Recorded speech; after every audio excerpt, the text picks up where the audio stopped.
Venido el día, algunos de los judíos tramaron un complot y se juramentaron bajo maldición, diciendo que no comerían ni beberían hasta que hubiesen dado muerte a Pablo.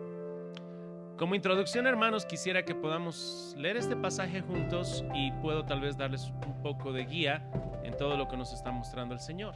Hemos estado escuchando ya que Pablo ha estado presentando su testimonio, pero fue interrumpido. Los judíos no querían escucharlo. Aunque guardaron silencio porque lo escucharon hablar en hebreo, nada, quisieron matarlo. Así que aquí viene un tribuno a poder rescatarlo. Les dije también que tribuno en griego es Kiliarcos, es un jefe de 1000 soldados. Es un hombre con mucho rango. Y ahora entra a rescatarlo. Y una vez más, hermanos, vamos a ver en medio de toda esta circunstancia, este tribuno o Kiliarcos lo va a tener a Pablo encerrado para resguardar su vida. Y ahora vemos en este versículo que los judíos están tramando un complot. Quieren matar a Pablo.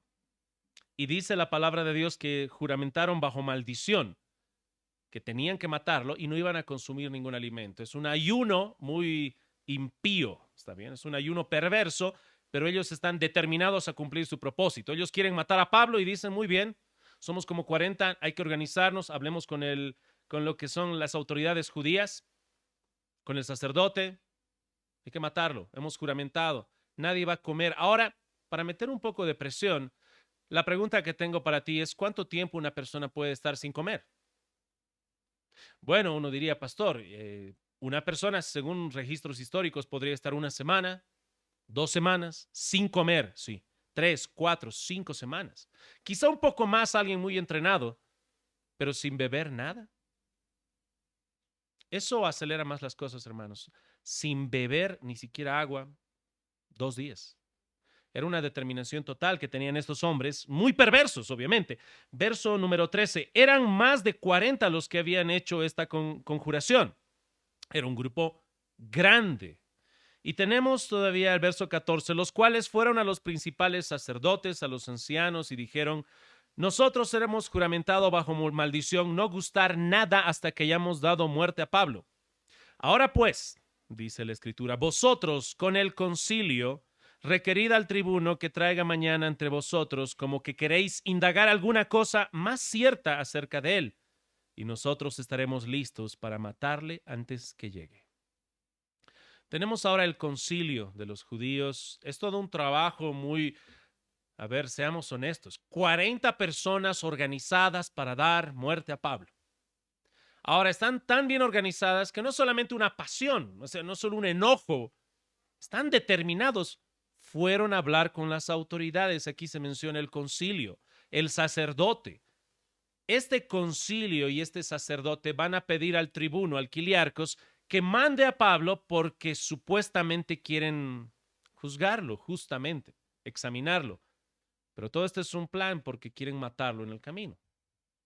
Hay una pasión, hay una planificación y también tenemos a las autoridades involucradas en medio de todo esto. Verso 16, ¿qué sucede entonces? ¿Por qué no lo mataron a Pablo? Verso 16 dice, mas el hijo de la hermana de Pablo. ¿Qué se dice cuando es el hijo de tu hermana? Está muy bien, sobrino.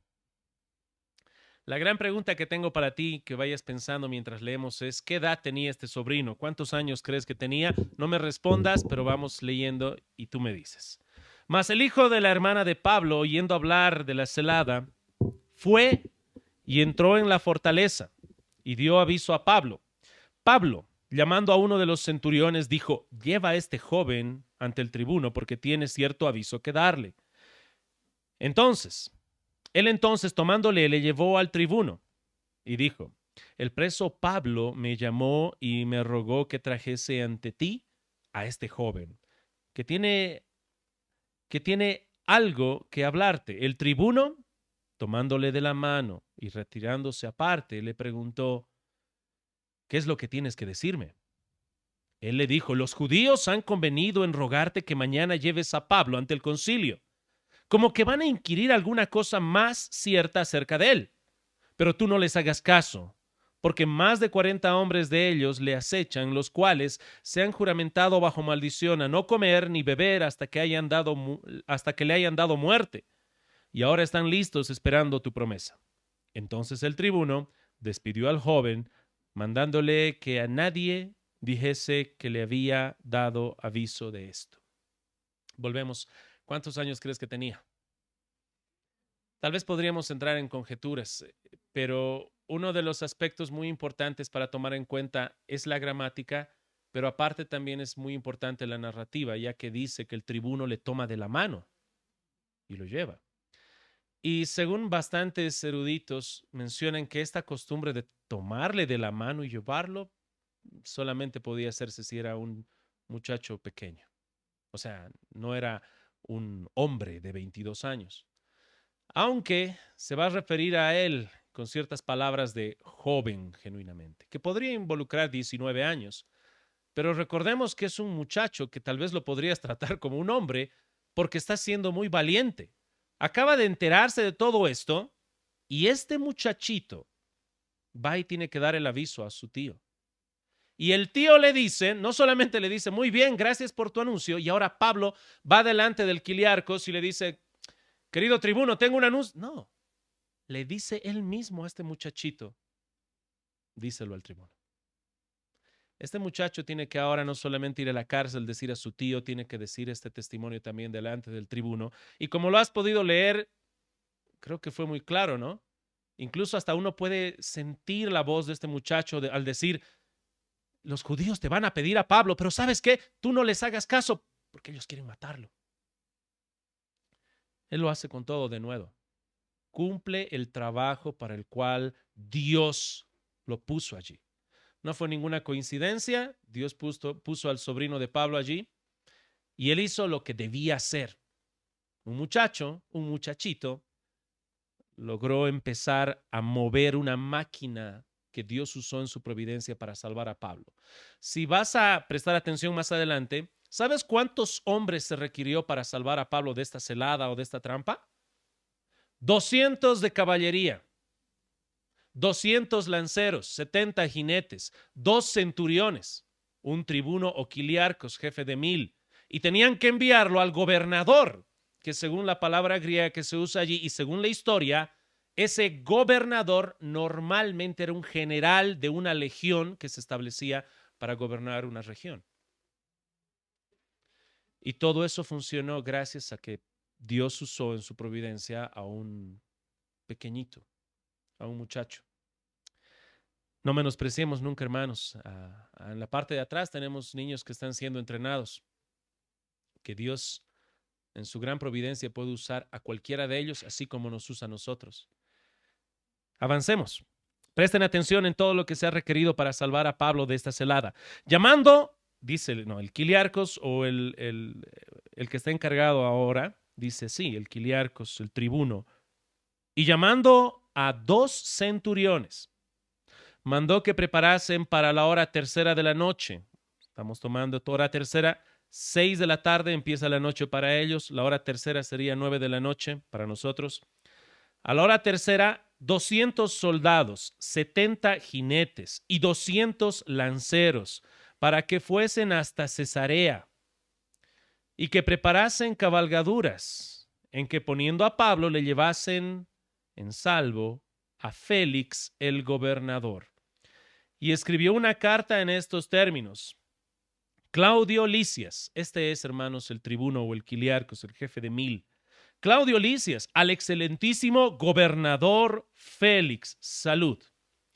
A este hombre aprendido por los judíos y que iban ellos a matar, lo libré yo, acudiendo con la tropa, habiendo sabido que era ciudadano romano. Y queriendo saber la causa, por qué le acusaban, le llevé al concilio de ellos y hallé que le acusaban por cuestiones de la ley de ellos, pero que ningún delito tenía digno de muerte o de prisión. Pero al ser avisado de acechanzas que los judíos habían tenido contra este hombre, al punto le he enviado a ti, intimando también a los acusadores que traten delante de ti lo que tengan contra él. Pásalo bien. Y una vez más, hermanos, Si recapitulamos, lo que está haciendo aquí este tribuno es delegar esto a alguien que tiene un rango más grande y lo está enviando mucho más lejos. Si calculas la distancia aproximada entre Jerusalén, donde Pablo está corriendo su vida en peligro, hasta Cesarea son aproximadamente unos 50 kilómetros, tal vez un poco más. Pero uno diría 50 no suena mucho, pero recuerda, en este tiempo no había vehículo, ¿verdad? ¿En cuánto tiempo se recorrían esos 50 kilómetros? Bueno, entonces estamos hablando de horas. ¿Cuántas horas? ¿3, 4, 6 horas? Si tienes que contextualizar eso a nuestros tiempos, a 6 horas en automóvil, ¿dónde llegarías? Esa era la distancia, más o menos proporcional, para poner a salvo a Pablo. O sea, había mucho peligro. Eran 40 hombres, autoridades, líderes. Y si has prestado atención, toda esta gente que se necesita, hay gran peligro. Verso 31. Y los soldados, tomando a Pablo, como se les ordenó, le llevaron de noche a Antípatris, que es una región cerca. O sea, primero lo llevan a Antípatris y de ahí parten todavía a Cesarea. Y al día siguiente, dejando a los jinetes, se fueron con él, volvieron a la fortaleza, dice, ¿no? O sea, lo llevaron hasta Antípatris y de allí van a regresar los soldados y se van a ir solamente con la caballería. Cuando aquellos llegaron a Cesarea y dieron la carta al gobernador, presentaron también a Pablo delante de él. Y el gobernador, leída la carta, preguntó de qué provincia era, y habiendo entendido que era de Cilicia, le dijo: te oiré cuando vengan tus acusadores, y mandó que le custodiasen en el pretorio de Herodes. Bueno, lo recibe y dice: necesitas un juicio justo, que vengan tus acusadores, quiero escucharles. Una manera muy curiosa, hermanos, de que Dios lleve el mensaje del evangelio delante no solamente del Quiliarcos, del tribuno, delante del gobernador también el evangelio va a llegar. Y te imaginas el viaje tan largo con los soldados. 9 de la noche, todos quieren ir a dormir y resulta que ahora tienen que escoltar a este ciudadano romano, judío, y todos se van a preguntar: ¿quién es este hombre que necesita la guardia de 472 soldados? Y así que te imaginas toda la noche cómo ha sido entre ellos. ¿Qué hizo? Es un asesino. ¿Qué es? Es alguien que está tratando de derrocar a Roma. ¿Quién es este hombre? Y es una curiosa manera providencial de Dios de llevar el mensaje por todo lugar. Lo mismo delante del gobernador. Y siguiente semana vamos a ver cómo Dios obra delante del mismo gobernador y Pablo cómo se defiende. Hermanos, oremos para que el Señor nos pueda guiar en este tiempo de estudio. Señor, te estamos agradecidos por ser tan generoso con nosotros, Señor, un día más y mostrarnos tu palabra. Y hoy, Señor, podemos ver a un apóstol en cadenas, prisionero, que en tu providencia, Señor, tú has usado a los mismos romanos para rescatarlo. En tu providencia has usado a un muchacho pequeño, Señor, para rescatarlo. Y danos, Señor, la sabiduría para que podamos acudir delante de ti.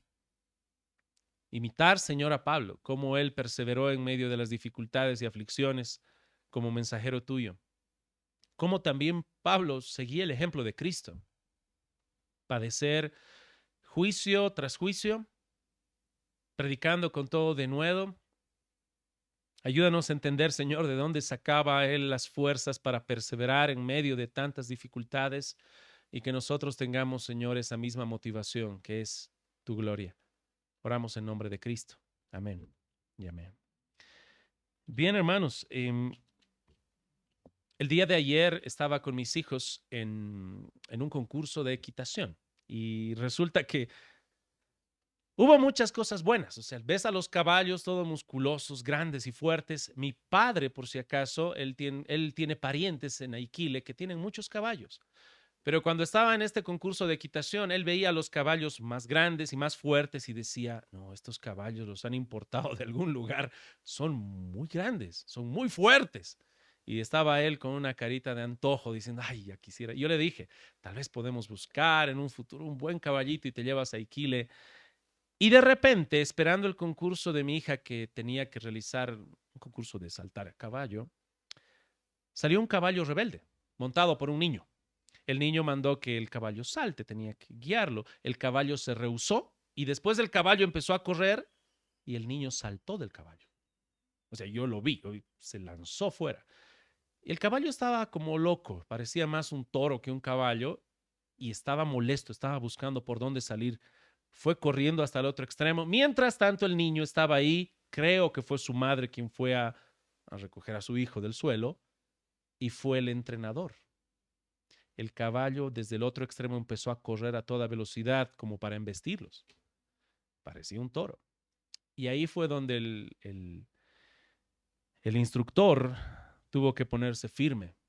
Y no sé por qué, tal vez en ese momento no le dimos la importancia de vida, pero sí se portó con mucho coraje, no se escapó, se puso firme, puso el casco y el caballo cuando ya estaba cerca giró a un lado. Ahora te imaginas todo el temor, todas las personas. Oh. Incluso yo escuché a algunas personas que estaban sacando foto que decían, uy, ahora respeto esto, yo pensé que era más fácil. Todos estaban asustados, pero nada superó mi susto. Porque después de todo eso, mi hija dijo, papi, yo tengo que participar con ese caballo. Y yo, ¿con ese caballo? Sí. Así que tuvimos que hacer algunos ajustes. Hay mucho peligro, hermanos, en algunas cosas que tal vez no creemos que hay tanto peligro. Uno capaz pensaría en su corazón, ¿qué peligro puede haber en ser un evangelista, en ser un cristiano, en ser alguien que ha sido llamado por Cristo para predicar el evangelio de la paz? Pues mira, hermano, espero que veas lo que está pasando aquí. En estas páginas estamos viendo a un hombre que fue llamado a predicar el evangelio de la paz. El apóstol Pablo, con todo amor, con toda pasión, está yendo a predicar el evangelio a todo lugar. ¿Y qué sucede? Persecución, pero tan grande. ¿Qué tipo de peligro es tal que necesitas 472 soldados que te guarden y te cuiden? Hay alguien acá que vino con un guardaespaldas, quizá. No levantes tu mano. Quizá hay alguien aquí tan importante. Quizá en el gobierno, en el Estado, tal vez un presidente que viene con un grupo de 7 soldados o 20 ahí afuera, pero 470 soldados y 2 centuriones. Eso se requería para guardar y cuidar a Pablo de que no lo maten. ¿Tanto peligro? Sí. Él está predicando el evangelio, hermanos, y hay gran peligro. Quisiera presentarte algunas estadísticas que estaba leyendo en un libro de Miguel Núñez que se llama De Pastores y Predicadores, que muestra un poco del peligro en el ministerio pastoral. Miguel Núñez estaba presentando en su libro estas estadísticas. Aproximadamente 1,500 pastores dejan el ministerio por mes. Esto es en Estados Unidos, por si acaso. 1,500 pastores dejan el ministerio cada mes. No, no es cada año, hermanos. Cada mes. Si tienes que dividir eso entre días, ya podrás tener idea de cuánto es. Alguien decía, tal vez este número es un poco exagerado. Si reduces, como decía el pastor Miguel Núñez, esto a la mitad, igual sigue siendo un número muy grande. Otra estadística que mostraba era que 4,000 iglesias comienzan cada año en Estados Unidos. 4,000 iglesias se están estableciendo en Estados Unidos y eso es algo muy bueno. Pero deja que te asuste un poco. 4,000 iglesias empiezan cada año en Estados Unidos, pero poco más de 7,000 iglesias al año cierran. Se están cerrando más iglesias de las que se abren. Finalmente, el 80% de los graduados de seminario e institutos dejan el ministerio en los siguientes 5 años.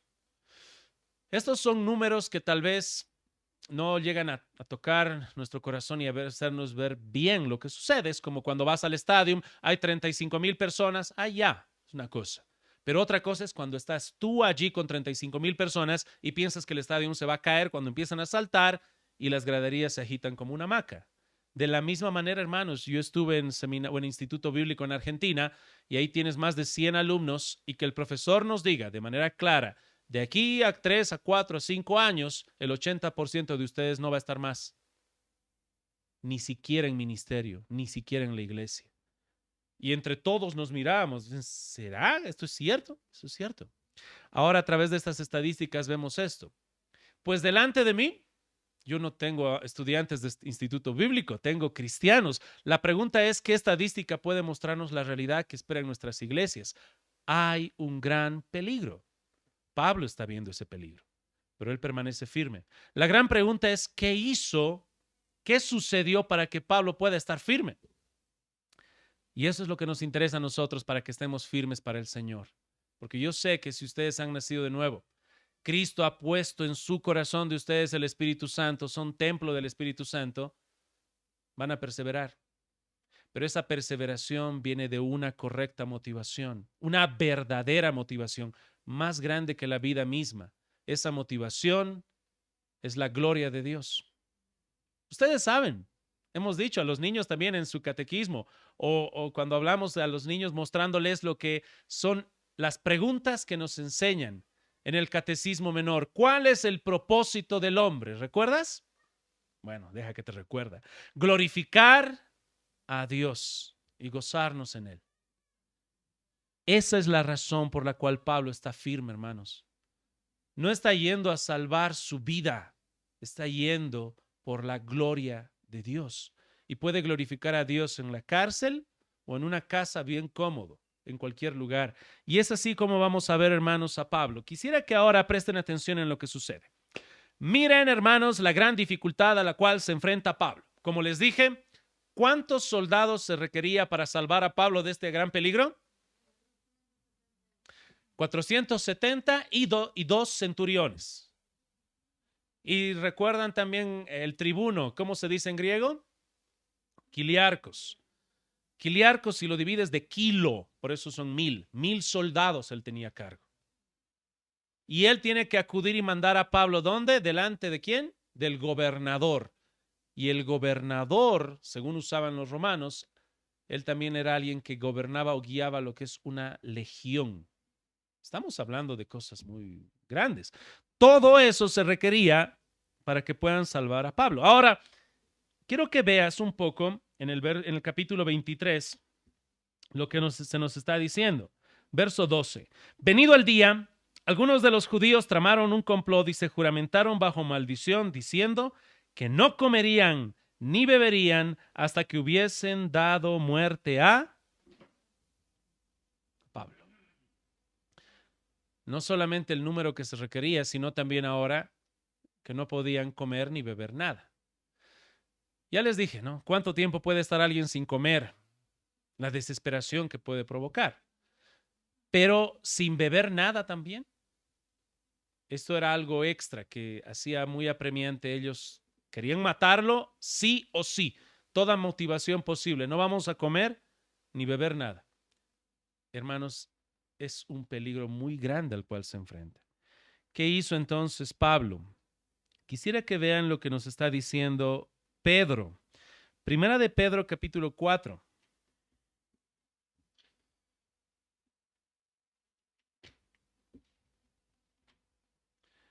Primera de Pedro, capítulo 4.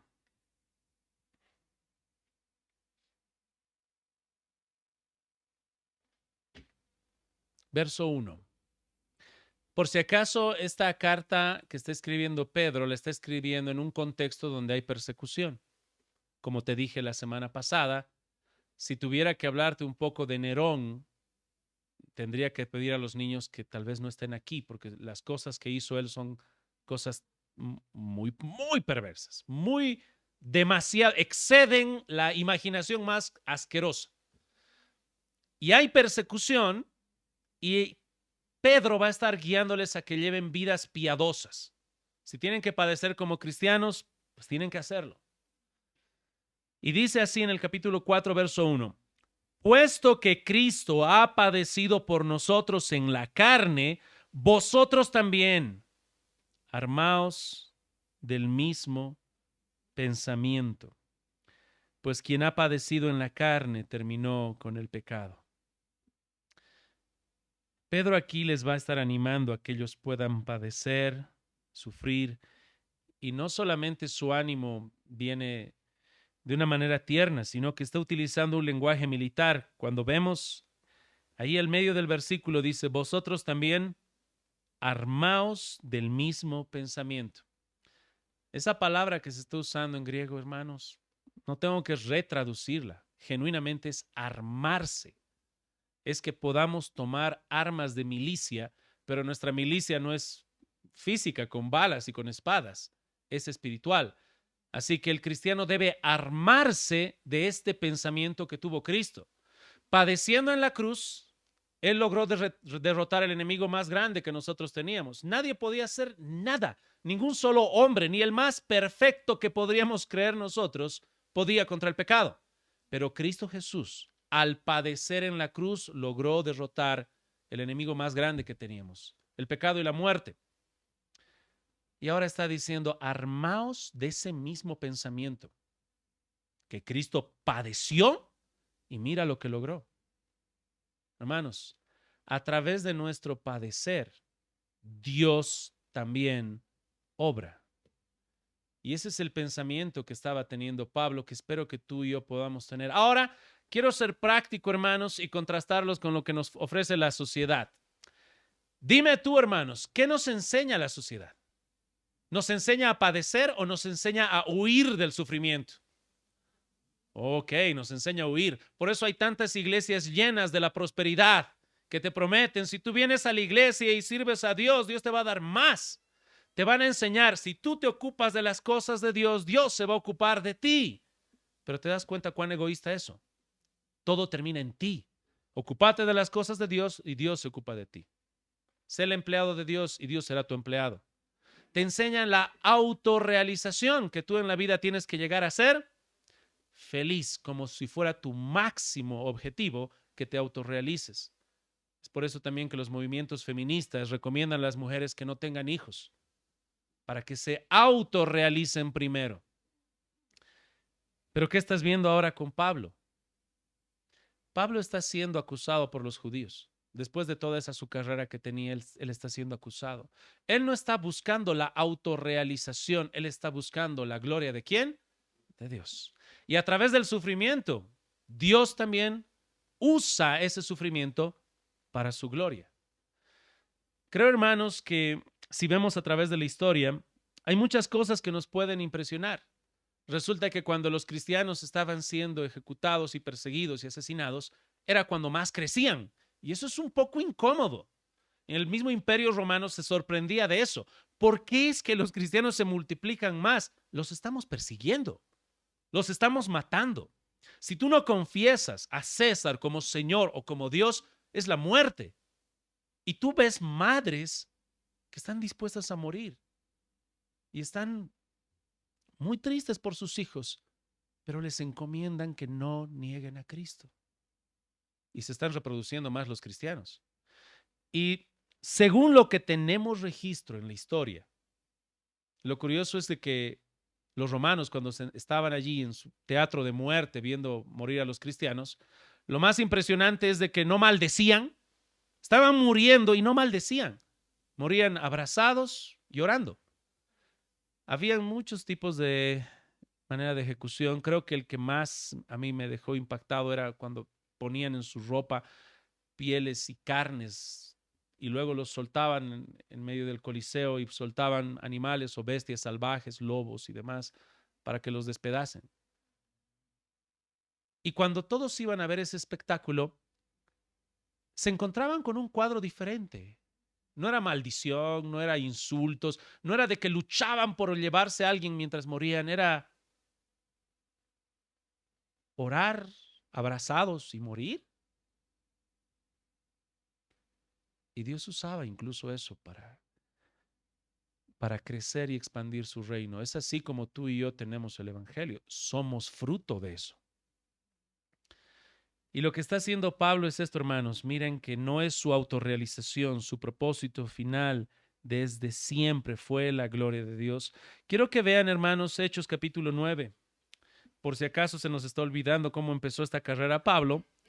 Veamos, Hechos capítulo 9, verso 15. Dice la palabra de Dios así. El Señor le dijo, ve porque instrumento escogido me es este. Está hablando Dios a Ananías. Ananías tiene que ir donde Pablo, el recién convertido, en camino a Damasco. Y dice, ve porque instrumento escogido me es este. Sí, para llevar mi nombre en presencia de los gentiles y de reyes y de los hijos de Israel, porque yo le mostraré cuánto le es necesario padecer por mi nombre. Este es el llamado que tiene Pablo. Tiene que ir y predicar, llevar el nombre de Cristo y Dios le va a mostrar cuánto le es necesario padecer por su nombre. Hermanos, nosotros apreciamos al apóstol Pablo, ¿verdad? Es el gran apóstol Pablo. Yo no tuve el privilegio, pero ¿te imaginas en la máquina del tiempo invitarlo a predicar al apóstol Pablo? Vamos a invitarlo a predicar. Más que él tenga una gran retórica, ¿te imaginas un hombre que tú sabes que en su espalda tiene las marcas de Cristo? No estás ahí para ser impresionado por la retórica. Este es un hombre que de verdad tiene en su cuerpo marcas de tortura. Quiero escucharlo con toda ternura. Y lo apreciamos, todos nosotros, yo sé. Pero este es su llamado. Ahora quiero que te apropies. ¿Qué pasaría si ese llamado hubiera sido para ti? Ya sea Wilkins, Walter, Alejandro, Ángel, Abimael, te escogí a ti como instrumento para que lleves mi nombre y yo te voy a enseñar cuánto es necesario padecer, sufrir por mi nombre. Y tal vez algunos aquí, esa parte no, pastor. Sufrir por su nombre. Y hermanos, ese llamado lo tenemos todos nosotros. Así como Pedro te estaba mostrando en Primera de Pedro, hermanos, todos nosotros tenemos ese llamado. Tenemos que estar dispuestos. En Primera de Pedro les va a decir a los hermanos él, no os sorprendáis del fuego de prueba que os ha sobrevenido, como si alguna cosa extraña os aconteciese. O sea, van a sufrir, no se sorprendan. ¿Cómo pueden sorprenderse? A ver, Cristo vino. ¿Qué hicieron con Cristo Jesús? Pastor, terminó en una cruz. Todas las autoridades terminaron crucificando al Señor de gloria y resulta que tú eres un seguidor ¿de quién? Soy seguidor de Cristo. Si eso hicieron con él, imagínate qué harán contigo. Hermanos, a través de eso que el mundo ve debilidad, lo más débil de Dios es más fuerte que todos los hombres. Logró nuestra salvación en esa cruz. En esos momentos de sufrimiento que tú tienes, hermano, que más que seguro los estás pasando o los pasarás, en las manos de Dios, Dios glorifica su nombre, que es tu principal objetivo. Amén. Amén, hermanos. Romanos capítulo 6, verso 13, ya que estamos hablando de instrumentos o de armarse, que podamos estar bien armados. Romanos 6, 13, por favor. Tenemos que equiparnos de armas. Romanos 6, 13. ¿Por qué los estoy llevando a este pasaje de Romanos 6, 13? Porque aquí se está usando esa misma palabra griega que es oplón para hablar de armarse, de instrumentos de guerra. Y aquí se menciona esto, Romanos 6, 13. Ustedes díganme, hermanos, en qué parte está esta palabra griega oplón, que es armarse, ¿ok? O armas de guerra. Romanos capítulo 6, y dice así el verso número 13. Ni tampoco presentéis vuestros miembros al pecado como instrumentos de iniquidad, sino presentaos vosotros mismos a Dios como vivos entre los muertos y vuestros miembros a Dios como instrumentos de justicia. La palabra oplón, que significa armamento de guerra, ¿dónde está? Aquí la tradujeron de manera diferente. La tradujeron como instrumentos. Sí, obviamente, tal vez podría haber causado confusión si dijera, ¿no? No presenten vuestros miembros al pecado como armamentos de guerra de iniquidad, sino presentaos a vosotros mismos a Dios como vivos entre los muertos y vuestros miembros a Dios como armamento de justicia. Quizá alguien podría pensar que ahora somos llamados a hacer nuestras guerrillas cristianas, ¿no? ¿Dónde están las feministas? ¿Dónde están los que están pro aborto? Hay que ir y hacer un acto de justicia con nuestras manos. Ese no es nuestro llamado. Somos instrumentos, armamentos de guerra de justicia, en una guerra espiritual todos nosotros, hermanos. Y espero que se esté tomando así, muy en serio. No sé ustedes, yo creo que tal vez no estamos acostumbrados a ver ese armamento de guerra, pero ese armamento de guerra trae esa impresión grande, hermanos, de fuerza. Hay un gran poder y el poder no está en ti. El poder está en el Espíritu Santo que habita en ti y en el Evangelio. Allí está el poder que nosotros tenemos. Nosotros solamente somos vasos de barro. El día de hoy, hermanos, mientras el pastor está predicando, el pastor no tiene nada de poder aquí. El poder viene de la palabra y es esta palabra de Dios la que tiene que transformar mi corazón, el tuyo también. No es la retórica. Como ves, hermanos, no somos nosotros muy grandes en retórica. No somos grandes, ni sabios, ni fuertes. Es el poder de Dios. ¿Sabes, hermano? Tal vez tengo que recordarte esto. Pastor, entonces yo estoy muy animado, quisiera hacer esto, pero soy débil. Pues bienvenido, hermanos. El cristianismo es esto, los débiles, los que hemos reconocido que somos tan frágiles, investidos con el poder de Dios. Te hice mención a lo que decía Pedro. Hermanos, no os sorprendáis del fuego de prueba que os ha sobrevenido, como si alguna cosa extraña os aconteciese. También les mostré que Pedro decía que tenemos que armarnos del pensamiento de Cristo. Pero tal vez te has olvidado, tal vez te tengo que recordar. Imagínate que estuviera Pedro aquí diciéndote todo eso. Hermanos, ármense del pensamiento de Cristo. Y tú lo miras un rato. ¿No es el mismo Pedro que negó a Cristo 3 veces? ¿No es el mismo Pedro que cuando vino a la dificultad huyó y dejó y abandonó a su Señor? ¿Sí? Es por eso, hermanos, el poder no está en nosotros, ni en Pedro, ni en Pablo. Por eso te doy la bienvenida. Espero que reconozcas tu debilidad, porque es ahí donde se manifiesta el poder de Dios.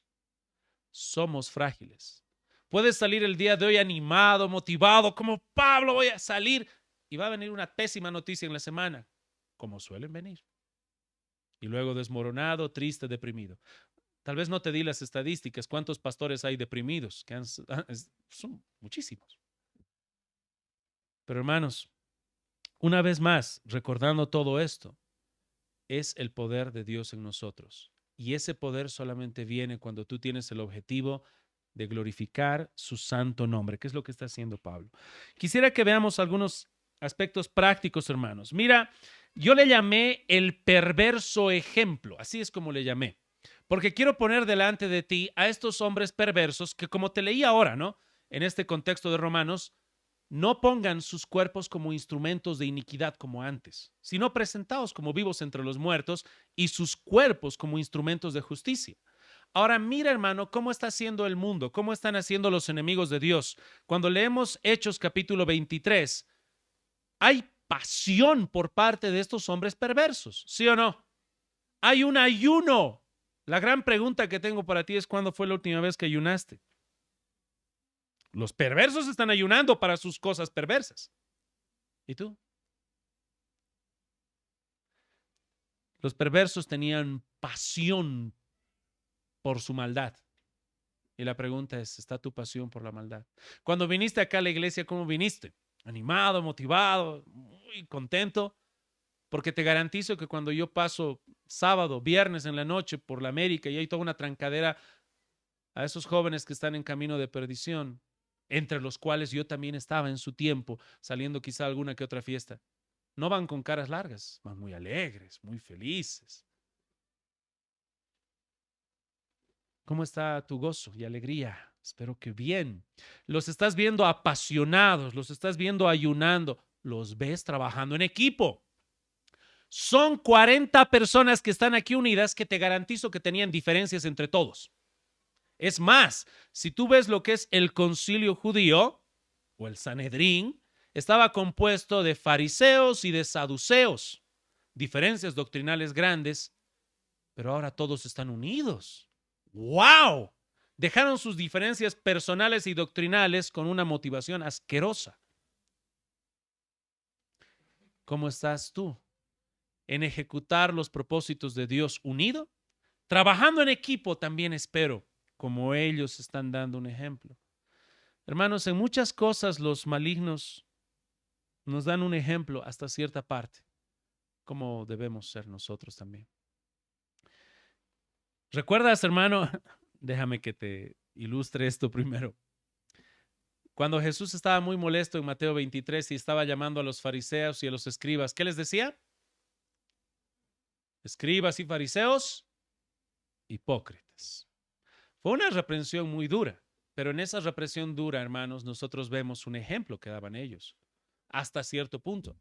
Cuando tú les ves decir, por ejemplo, le ves decir a Jesús, escribas y fariseos hipócritas, que diezmáis el comino, ¿no? La menta, pero han descuidado lo más importante, la justicia, el juicio, la equidad. Pero hay un ejemplo bueno.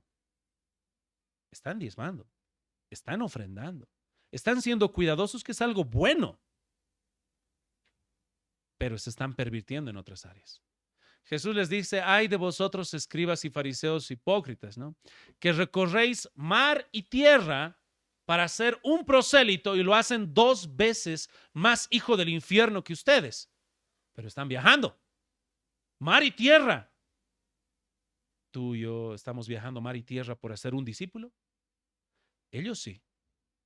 Así que en cierto punto, hermanos, hay un ejemplo que nos dan hasta cierto punto de cómo están trabajando estos hombres. Hay una determinación apasionada, hay un ayuno de alimentos y agua. ¿Cómo está la pasión en tu ministerio?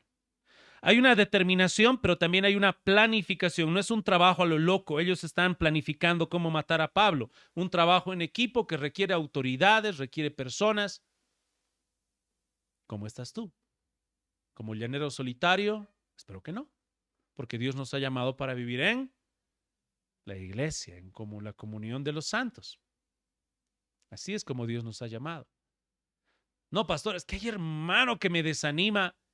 ¿Qué se requirió para desanimar o para desalentar a estos hombres perversos? Dime tú. Estos hombres querían matar a Pablo. ¿Qué se requirió para frustrar su plan? Pastor, como usted ha dicho, se requirió 470 hombres y 2 centuriones y un quiliarcos. Muy bien. ¿Qué se requirió para que se frustre el plan que tenías para Dios? Tu servicio.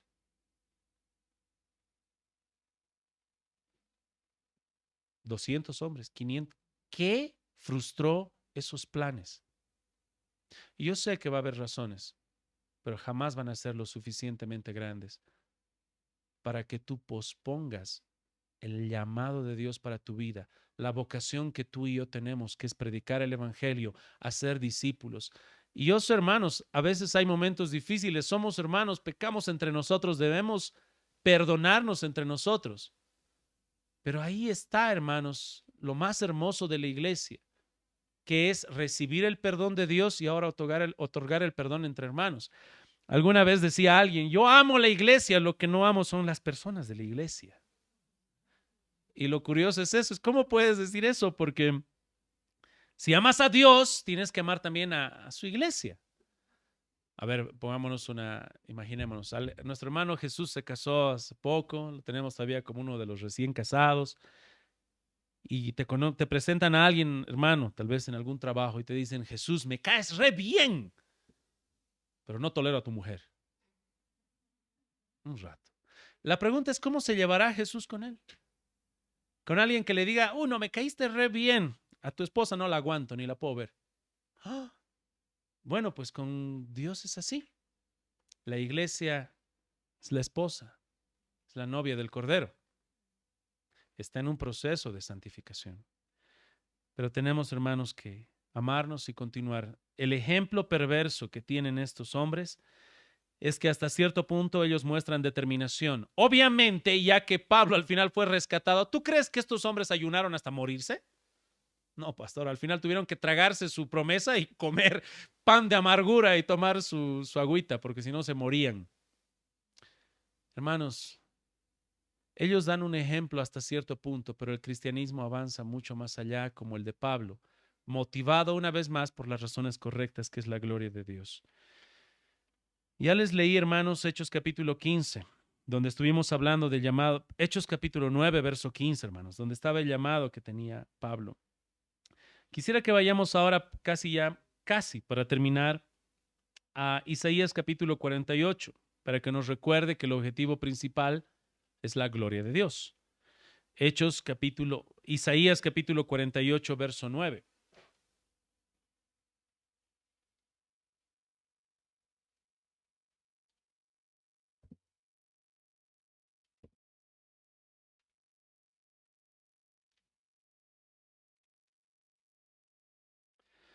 Dice la palabra de Dios así: por amor de mi nombre diferiré mi ira. Espero que estés escuchando bien. Esto dice Dios: por amor de mi nombre diferiré mi ira. Y para alabanza mía la reprimiré, para no destruirte. He aquí te he purificado, y no como la plata. Te he escogido en horno de aflicción por mí. Por amor de mí mismo lo haré, para que no sea amancillado mi nombre, y mi honra no la daré a otro.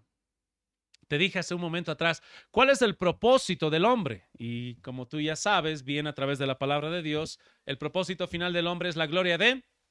Ahora, ¿cuál es el propósito de Dios? Amén, hermana. El propósito de Dios es glorificar su nombre. Él se deleita en Él mismo. Su propósito final es glorificar su nombre. El amor entre Padre, Hijo y Espíritu Santo. Eso es mucho más grande, hermanos, que cualquier otra cosa. Y cuando entendemos eso, hermanos, que hay algo que trasciende lo que somos nosotros, hallamos la verdad, hermanos, que nos va a motivar a continuar, a avanzar en la vida. Todo lo que tenemos aquí en la tierra, hermanos, va a perecer. Alguna vez solía hacer esto con los jóvenes en campamentos. Tengo un celular que mi padre hace muchos años atrás rompió. Mi padre estaba cerrando la puerta del garaje, es un garaje de madera que es corredizo, y resulta que al abrir y cerrar el garaje, mi papá, yo tenía que haber hecho eso, no lo hice, estaba en otro lugar, él cerró el garaje, el celular se le cayó al suelo y el celular quedó aplastado por el garaje. Se dobló, el celular en sí está en forma de L, porque se dobló literalmente. Era un celular que en su tiempo valía como $600 a $700. Mucho dinero.